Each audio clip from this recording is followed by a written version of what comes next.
Hello friends, welcome to Secret of Samaiyal. இன்னைக்கு நம்மளோட சேனல்ல நாம பார்க்க போறது இந்த சூப்பரான பைனாப்பிள் ஜூஸ் ரெசிபி. ரொம்ப ஈஸி, சிம்பிளா, டேஸ்டியா, அந்த தொண்டையை ஒரு மாதிரி கரகரன்னு பண்ணும்ல அந்த மாதிரி இல்லாம எப்படி பைனாப்பிள் ஜூஸ் செய்யலாம் அப்படின்னு நம்ம பார்க்க போறோம். வீடியோக்குள்ள போறதுக்கு முன்னாடி நீங்க என்னோட சேனலுக்கு இப்பதான் முதல் முறையா வரீங்கன்னா வீடியோ கீழே இருக்க சப்ஸ்கிரைப் பட்டனை மறக்காம பிரஸ் பண்ணிக்கோங்க. பக்கத்துல இருக்க நோட்டிபிகேஷன் பெல்லையும் மறக்காம கிளிக் பண்ணிக்கோங்க. அப்பதான் ஃபியூச்சர் நோட்டிபிகேஷன்ஸ் உங்களுக்கு உடனே வந்து சேரும். சரி வாங்க இப்போ இந்த சூப்பரான பைனாப்பிள் ஜூஸ் எப்படி செய்யலாம்னு பார்க்கலாம். பைனாப்பிள் ஜூஸ் பண்றதுக்கு கொஞ்சம் நல்ல பெரிய பைனாப்பிள் வந்து ஒரு பாதி அளவுக்கு பைனாப்பிள் நான் இந்த மாதிரி ஸ்லைசஸா வெட்டி வச்சிருக்கேன். ஒரு சிலருக்கு வந்துட்டு இந்த பைனாப்பிள் சாப்பிடும்போது தொண்டையில ஒரு மாதிரி இரிட்டேட் ஆகும்ல, அந்த மாதிரி ஆகிறவங்களுக்கு கண்டிப்பா இந்த முள்ளெல்லாம் ரிமூவ் பண்ணிட்டு அதுக்கப்புறமேட்டு நீங்க ஜூஸ் பண்ணுங்க. இப்போ ஒரு மிக்ஸி ஜார் எடுத்துக்கலாம். நம்ம இதுல வந்துட்டு இந்த பைனாப்பிள பீசஸா வெட்டி போட்டுக்கலாம். இந்த நடு பார்ட்டியுமே நீங்க போடலாம், இதுவுமே அரைப்பட்டுரும். அதையும் சேர்த்து நம்ம வெட்டி போட்டுக்கலாம்.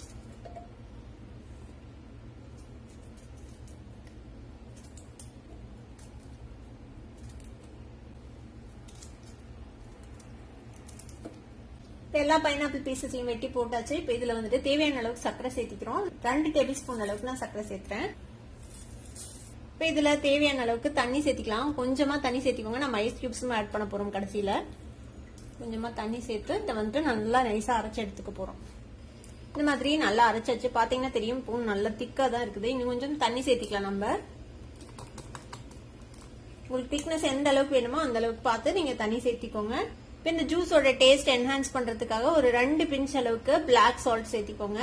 இது வந்து ஆப்ஷனல், இருந்தா சேர்த்திக்கோங்க. சேர்த்தினீங்கன்னா ரொம்பவே நல்லா இருக்கும் ஜூஸ் குடிக்கும் போது. திருப்பியும் இன்னொரு தடவை நல்லா அரைச்சு எடுத்துட்டு வந்துடலாம். இப்போ நல்லா அரைச்சு எடுத்தாச்சு. இப்போ இதை வந்துட்டு நம்ம வடிகட்டிக்க போறோம். இப்போ இது மாதிரி ஒரு வடிகட்டி எடுத்துக்கோங்க. இப்போ இதுல வந்துட்டு நம்ம இந்த ஜூஸை வடிகட்டிக்க போறோம்.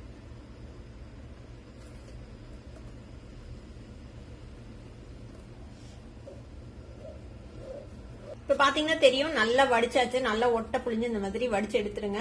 இந்த வடிக்கிறதுமே ஆப்ஷனல் தான். உங்களுக்கு அப்படியே குடிக்க பிடிக்கும்னா நீங்க அப்படியே கூட குடிக்கலாம். ஒரு சிலருக்கு அந்த தொண்டையை கரகரன்னு பண்ணும் பைனாப்பிள் ஜூஸ் குடிக்கும் போது, அந்த மாதிரி இருக்கிறவங்களுக்கு கண்டிப்பா இந்த மாதிரி வடிகட்டி குடிச்சுக்கோங்க. ரொம்பவே நல்லா இருக்கும். இப்போ நம்மளோட பைனாப்பிள் ஜூஸ் சூப்பரா ரெடி ஆயிடுச்சு. இப்போ 2 கிளாஸ் எடுத்து வச்சிருக்கேன். இதுல வந்துட்டு தேவையான அளவுக்கு நம்ம ஐஸ் கியூப் சேர்த்திக்கலாம்.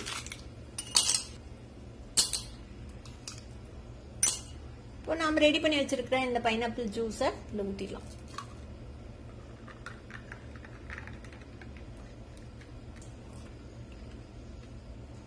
ரெஃப்ரெஷிங்கான ஒரு பைனாப்பிள் ஜூஸ் இப்ப ரெடி ஆயிடுச்சு. இந்த மாதிரி ஸ்ட்ரா போட்டு நம்ம வந்துட்டு சர்வ் பண்ண வேண்டியதான். பைனாப்பிள் ஜூஸ் கண்டிப்பா எல்லாத்துக்குமே ரொம்ப பிடிக்கும். ட்ரை பண்ணி பாருங்க. ட்ரை பண்ணி பார்த்துட்டு எப்படி இருந்தது அப்படின்னு எனக்கு கமெண்ட்ஸ்ல ஃபீட்பேக் கொடுங்க. வீடியோ உங்களுக்கு பிடிச்சிருந்ததுன்னா சப்ஸ்கிரைப் பண்ணுங்க. பக்கத்துல இருக்க பெல் ஐகானை கிளிக் பண்ணுங்க. அப்பதான் என்னோட ஃபியூச்சர் நோட்டிபிகேஷன்ஸ் உங்களுக்கு உடனே வந்து சேரும். லைக் பண்ணுங்க, ஷேர் பண்ணுங்க. தேங்க்யூ ஃபார் வாட்சிங் this video viewers. Bye by.